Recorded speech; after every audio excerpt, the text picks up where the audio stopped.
recommendation with effect from the 1st January 2016. In relation to that, the operative paragraph 2 of the resolution on ALCO's budget for the year 2017, which was adopted during the last annual session, provides mandates to the Secretariat to report to the liaison officers meeting the outcome of the 7th Pay Commission of the Government of India in the context of local employees of ALCO, and decides to mandate the liaison officers to review and make recommendations relating to the salary and entitlements of the local employees, and the same to be placed at the annual session for its considerations and approval. Based on that mandate, the Secretariat reported to the 334th Liaison Officers meeting held on the 21st September 2016 the outlines of the revision of the pay scale of the central government employees based on 7th Pay Commission recommendations, and also the 335th Liaison Officers meeting, which was held on 15th December 2016 on the budget implications in case of the implementation of the 7th Pay Commission. Details on the budget will also be presented separately. However, allow me, Mr. President, also to raise that the other factor which could be mentioned, which relates to the education allowance for the Secretary General's dependent children. This matter had been deliberated 5 times in the subcommittees and needs further consideration on keeping the grant of United States $2,400 per child. If in case this cap is approved, the budgetary allocation would be used 4,800 in the year 2018. This information has been duly reflected in the resolution on the budget to be adopted. It should also be mentioned that the allocation under the head maintenance of the headquarters, including Secretary General's residence, has been increased from United States $12,000 to $14,600, owing to increase in repair and maintenance costs. Last but not least, I would like to inform the Member States that continuous efforts are being made on optimizing the use of both the human and material resources available within the Secretariat. All efforts to minimize and curtail operational costs are also being exerted. Financial audit will be expanded to cover value for money audit, and financial management system will be reinforced. The 4th aspect item on my report relates to steps taken to revitalize and strengthen ALCO as organization. Mr. President, I would like to reiterate that pursuant to the adoption of Putrajaya Declaration in 2009, various activities have been initiated on a regular basis to make ALCO the primary center for harmonizing the actions of Asian African states in international legal affairs. Regarding the strengthening the human resources at ALCO Secretariat, presently the Secretariat functions under constraint of human and financial resources. In view of the decrease in legal staff strength and the increasing activities being undertaken by organization, ALCO has recently recruited a legal officer on contractual basis. However, to effectively fulfill its mandate and meaningfully expand its activities, ALCO needs to recruit more legal professionals and improve infrastructure and research facilities offered to the Secretariat staff. Presently, all Deputy Secretaries General are from the Asian countries, namely People's Republic of China, Islamic Republic of Iran, and Japan. In order to ensure adequate representation of Africa among the top management of the Secretariat, I request the African and Arab states to second at least one senior official to the Secretariat as a Deputy or Assistant Secretary General. I would also like to explore the possibility of recruiting a legal expert or translator from Arabic to English, English to Arabic. Also explore ways and means to improve Arabic website of the organization, and also discuss the possibility of having many activities in Arab states or African states. To encourage the assimilation of academic inputs into the work of ALCO, it is proposed that a visiting fellowship program for senior academics and research assistantship program for postgraduate students from ALCO member states will be instituted. Regarding the increase in membership, as on March 2017, 47 states from Asia and Africa are presently members of ALCO. I'm pleased to welcome the Socialist Republic of Vietnam, which has joined the organization in February 2017.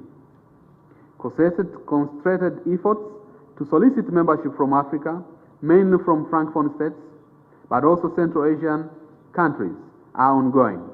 In this regard, I humbly request the member states in their bilateral relationship to promote ALCO by inviting non-members to join the organization. On correcting errors, Mr. President, the action plan has been put in place and which was approved that together with the Deputy Secretary General from Japan we have had begging with the heads of diplomatic missions and liaison officers of these member states in New Delhi for materializing the action plan to correct errors. We have been partially successful in these endeavors. I'm also grateful for the voluntary contribution of the Government of India and Islamic Republic of Iran in 2016 and 2017. Given the current budgetary constraints, the Secretary General urges member states that who are in a position to do so, to make a voluntary contribution to the organization. Regarding reserve fund, Mr. President, Rule 27.3 of the Statutory Rules of Organization requires that a reserve fund should be maintained in such a manner that it could meet the expenses of the organization for at least the period of 6 months. Mr. President, there is also an aspect requiring revision of assessed scale of contribution. The existing scale of contribution was last assessed at the 48th annual session of ALCO, which was held in Malaysia in 2009. The revision of the current scale may be considered also in the context of the strategy to clear the existing arrears. Additionally, the revision of the scale would empower the organization to undertake expanded activities as well as retention measure for the staff and its expansion. On the future plan of action, Mr. President, the organization has now been active for 6 decades, and in order to continue ensuring its relevance in the future, I have outlined a plan of action that may seem ambitious, but which we endeavor to accomplish while staying within our modest budget. The full details of my proposals are contained within my written report, but I will focus on some of the important ones within this speech. Organization and substantive projects for ALCO and its financial implication commencing 2018. The Secretariat of ALCO proposes that the project will be classified into 4 categories: capacity building program for ALCO member states, research intensification project on work of the International Law Commission, research intensification project on the work of ALCO, and in-house training program for ALCO profession staff. The details of these are found in my report and its annex. We also seek to establish partnership and collaboration with the academic institutions. We believe that improving ALCO website and the quality and quantity of content on it is also a priority for the Secretariat.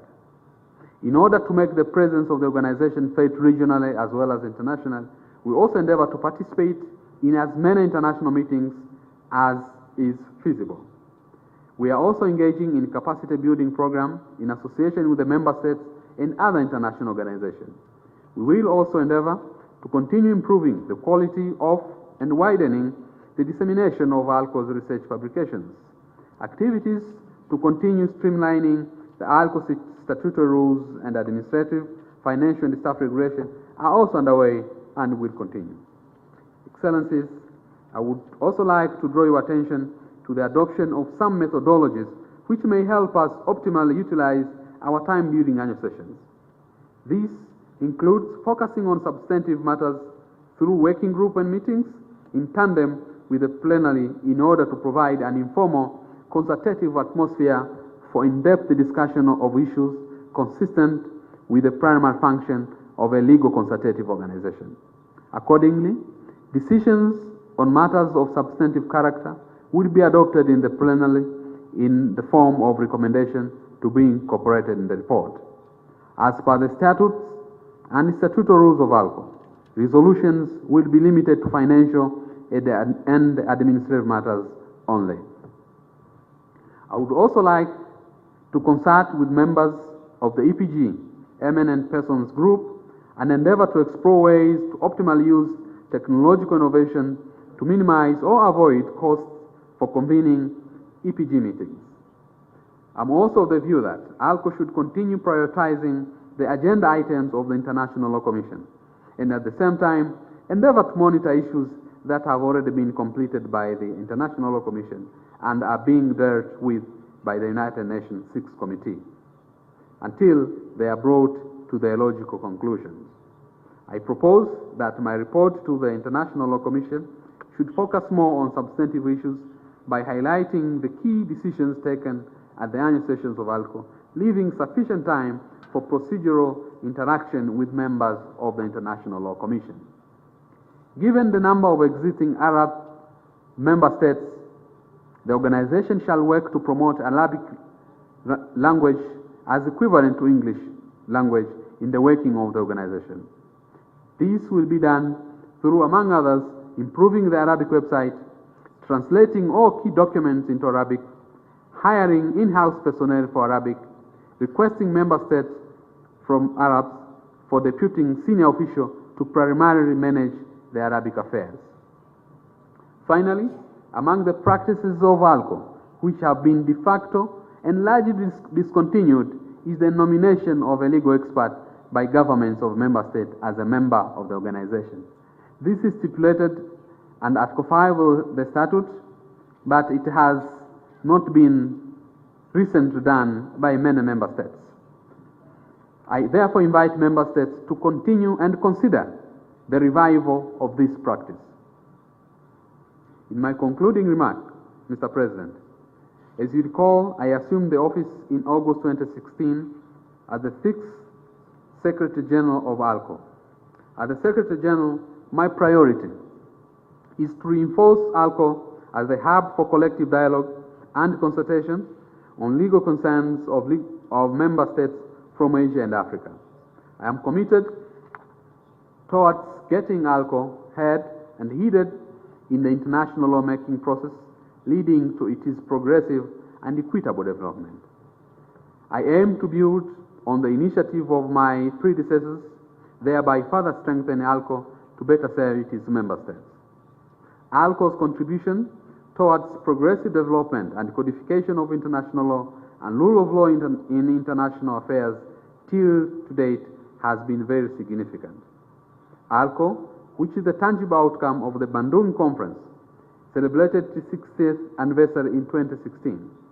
This, therefore, provides us a renewed opportunity to revive the Bandung spirit of solidarity amongst the Asian African states and work towards the betterment of peoples of the two regions, and at a larger level to contribute to the well-being of humanity and the humankind.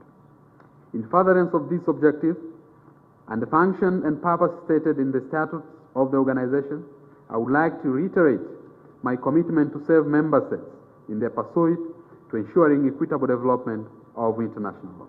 Thank you. Thank you very much indeed, Secretary General. We very much appreciate you. I will now invite the Deputy Secretary General to give us a presentation on ALCO's budget for the year 2018. Mr. Deputy Secretary General. 18 is contained in document number ALCO/56/Nairobi/2017/. It was decided to forward the budget to the 56th annual session for final approval. To begin with, I would like the Secretariat has so far received $307,243, which is total amount of contributions and arrears, and is 53.84% of the budget for the year 2017. A robust fiscal situation will ensure that the Secretariat will be able to fulfill the mandate entrusted upon it. The proposed budget for the year 2018 is $615,900, which is an increase of $45,300 from the previous year's budget. Accordingly, respective assessed contribution of member states is expected to increase as compared to the one in 2017. The comparative statement of assessed contributions of member states and the proposed increase in contribution to the budget of ALCO for the year 2018 is reflected on the page 16 of the budget document. The salient feature of the 2018 budget can be summarized in the following points. First, the draft budget for 2018 reflects the draft resolution to be adopted on the education allowance for the Secretary General's dependent children. This has been deliberated at the subcommittee meetings of the liaison officers and is needed to be agreed among member states regarding the capping the grant to $2,400 per child. If this cap is approved, the budgetary allocation will be $4,800 for the year 2018. The second point, for consideration of budget proposal for the year 2018, it is important to note that the Government of India has already implemented the 7th Pay Commission recommendations with effect from 1st January 2016. In relation to that, the operative paragraph 2 of the resolution on ALCO's budget for the year 2018, adopted during the 55th annual session of ALCO, mandates the Secretariat to report to the liaison officers meeting the outcome of the 7th Pay Commission of Government of India in the context of the local employees of ALCO, and decides to mandate the liaison officers to review and make recommendations relating to the salary and entitlements of the local employees, and the same shall be placed at the annual session for its consideration and approval. Based on that mandate, the Secretariat reported to the 334th liaison officers meeting held on 21st of September 2016, the outlines of the revision of the pay scales of the central government employees based on the 7th Pay Commission recommendations, and also to the 335th liaison officers meeting held on the 15th of December 2016 on the budget implication in case of the implementation of the 7th Pay Commission. In that meeting, the Secretariat reported that, according to the past practice, ALCO Secretariat has broadly followed the Government of India pay structures recommended by the Pay Commission in India for its regular staff, with the approval of member states. Taking all these factors into consideration, the Secretariat had prepared a budget proposal in case of the implementation of recommendation of the 7th Pay Commission, on account of which the budgetary allocation had been increased by $35,000 for the local staff. In this context, member states are also encouraged to reach an agreement on whether ALCO should be implement complete application of recommendation of the 7th Pay Commission with effect from 1st January 2016, and if so, how to cover the 2 years arrears which amount to approximately $60,000 US. Third, maintenance of the headquarters, including Secretary General's residence, had been increased from $12,000 US to $14,600 US, owing to increase in repair and maintenance costs. In addition to that, there is no insurance cover in respect to furniture, equipment, library books, building, as well as Secretary General's residence at present. The Secretariat considers it is very critical that the asset of ALCO should be insured to cover accidental damage. Therefore, the Secretariat decided to procure an insurance cover. Excellencies, distinguished delegates, ladies and gentlemen, the Secretariat, we have always felt the commitment to work further in a cost-effective way and have taken proactive measures for cost saving. We will continue to uphold this commitment. For example, you may find that we have reduced the cost, the electricity and water charges up to $6,000 US, as well as on postage and stationery up to $1,000 US.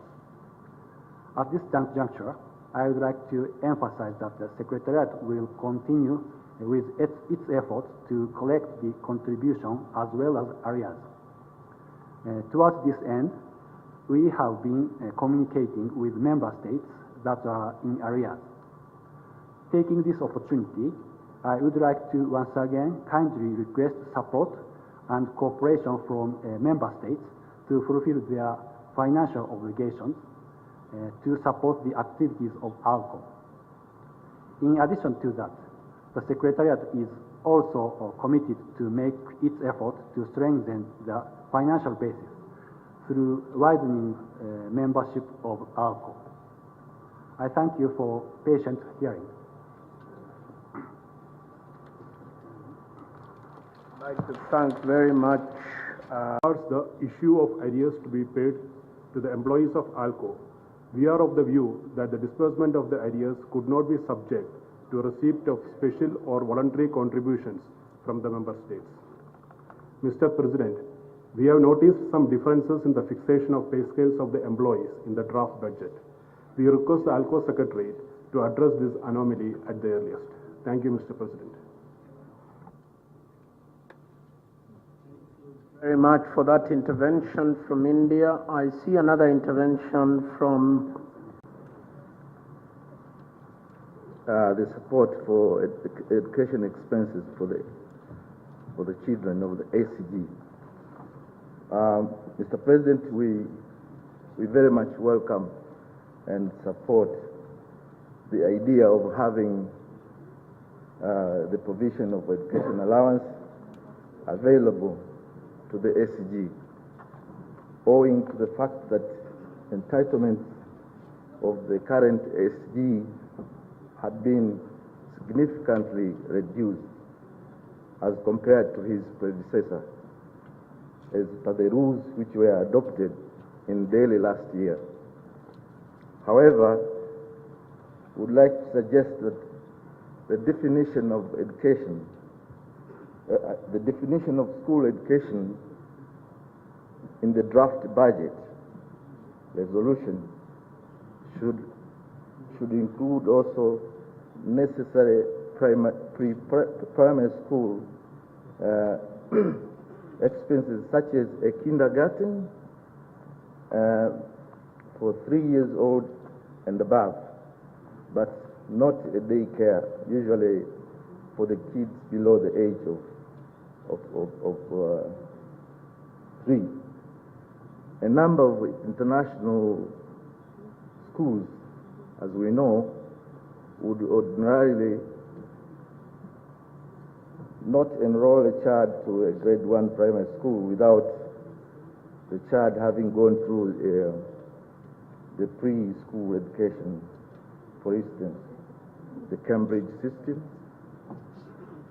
has what we call, they call Raising 5 or free scholars, etc.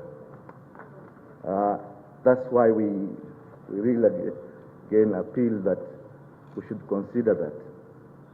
Again, Mr. President, since the provision of education allowance is being made specifically for the current SG,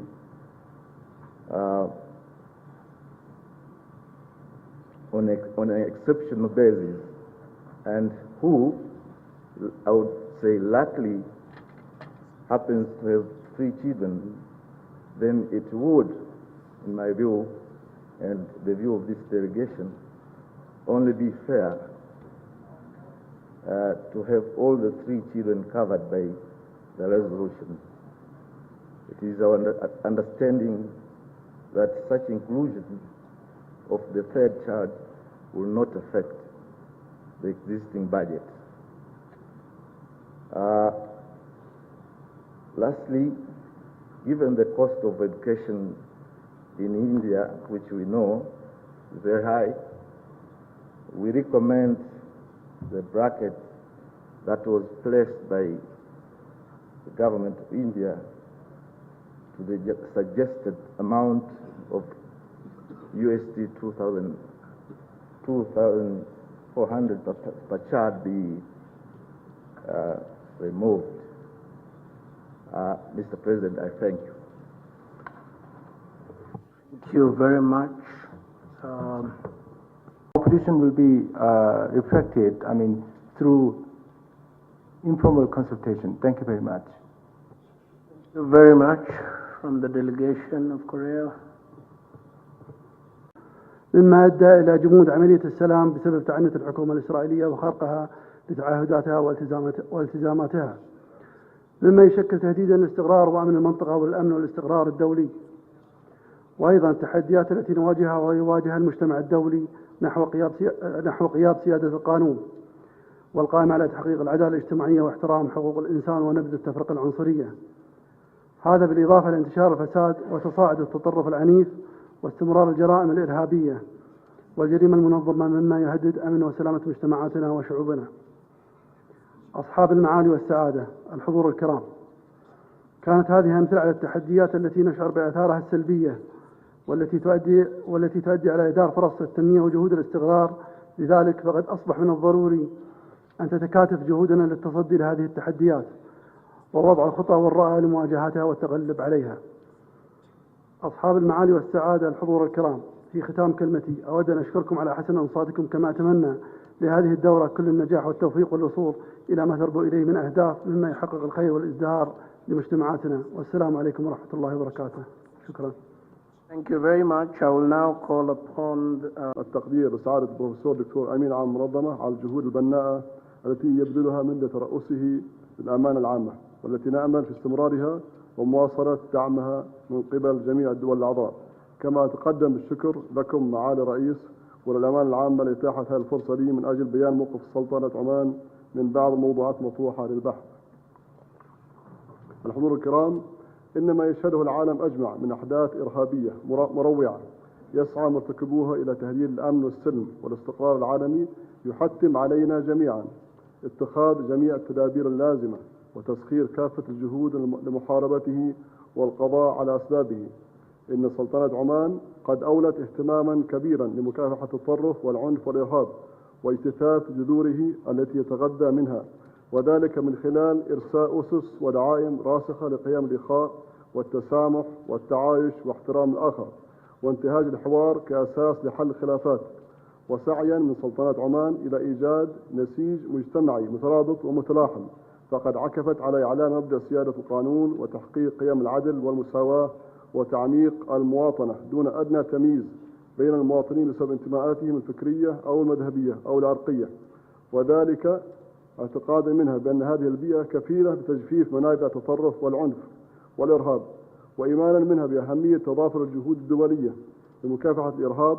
فقد حرصت سلطنة عمان على دعم التعاون الدولي والجهود الرامية إلى اتخاذ التدابير الفعالة ضد الإرهاب، انطلاقا من موقفها الذي يدين الإرهاب بكل صوره وأشكاله وأيا كان مصدره، والتزام منها بالإسهام في صون الأمن والسلم العالميين حيث انضمت إلى العديد من الاتفاقيات الإقليمية ومنها الاتفاقية العربية لمكافحة الإرهاب ومعاهدة منظمة المؤتمر الإسلامي لمكافحة الإرهاب الدولي واتفاقية دول مجلس التعاون لدول الخليج العربية لمكافحة الإرهاب، كما انضمت إلى أغلب الاتفاقيات الدولية الخاصة بمكافحة الإرهاب، علما بأن هذه الاتفاقيات تعد واجبة التنفيذ بعد أن تم التصديق عليها باعتبارها جزءا من القوانين العمانية طبقا للنظام الأساسي للدولة.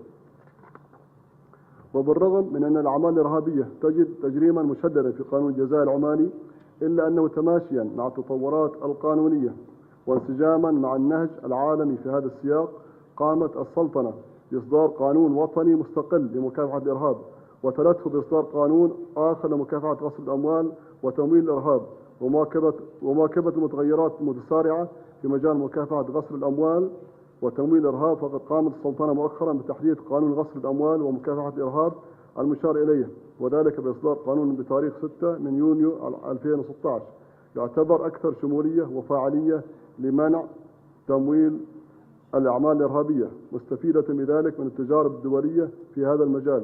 وأهم ما يميز هذا القانون منحه صلاحيات أوسع للجنة الوطنية لمكافحة غسل الأموال وتمويل الإرهاب، وإنشاؤه لمركز وطني للمعلومات المالية يتمتع بالاستقلال المالي والإداري، بالإضافة إلى تشديده للعقوبات التي من شأنها ردع كل من تسول له نفسه دعم هذه الجرائم المقيتة.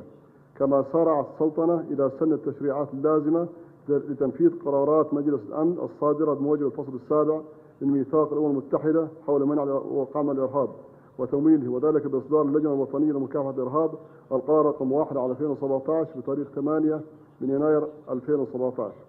غير أنه وإن كان هذا هو موقف سلطنة عمان الثابت من الإرهاب، إلا أننا نجد لزاما علينا أن نؤكد في هذا المقام على أن مكافحة التطرف العنيف والإرهاب لا يتأتى إلا بتكاتف جهود المجتمع الدولي لمواجهة هذا الخطر والنظر إلى القضايا الدولية والأحداث الإنسانية أينما حلت من زاوية واحدة وبمعيار ثابت لا يأبه الاعتبارات السياسية والاقتصادية، وبميزان غير مختل قوامه العدل والقواعد المجردة، فضلا عن ضرورة التعمق في دراسة وتحليل أسباب الإرهاب بروح من الشفافية والعدالة والتجرد، وذلك بهدف معالجتها وتصحيح الممارسات التي أدت إلى تفاقمها واستشرائها، وعلى ضرورة التمييز بين المقاومة الوطنية باعتبارها أداة تكفى لها جميع الشرائع السماوية والوضعية لممارسة الحق في التحرير من نيل الاحتلال والتخلص من ظلمه واستعباده، وبين الأعمال الإرهابية التي يقوم بها أفراد أو جماعات خارجة عن القانون،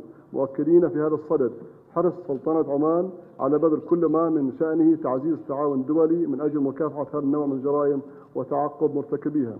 الحضور الكرام، فيما يتعلق موضوع القانون الدولي في الفضاء السيبراني، فإن سلطنة عمان تود بداية أن تعرب عن شكرها وتقديرها للجهود القيمة التي تبذلها الأمانة العامة للمنظمة وفريق العمل المفتوح للعضوية في مجال الفضاء السيبراني. كما تعرب سلطنة عمان عن توافقها مع ما خلصت إليه الدول الأعضاء في الدورة السابقة وما خلص إليه فريق العمل في اجتماعه المنعقد خلال فترة من 9 إلى 10 من فبراير 2017 بشأن أهمية إيجاد قوانين وأحكام دولية موحدة وملزمة تحت مظلة الأمم المتحدة، وذلك لتنظيم الجوانب المختلفة في مجال الفضاء السيبراني مثل سيادة الدول الجرائم الإلكترونية ومدى سريان قانون الدول الإنساني، بالإضافة إلى أهمية متابعة الدراسات والأبحاث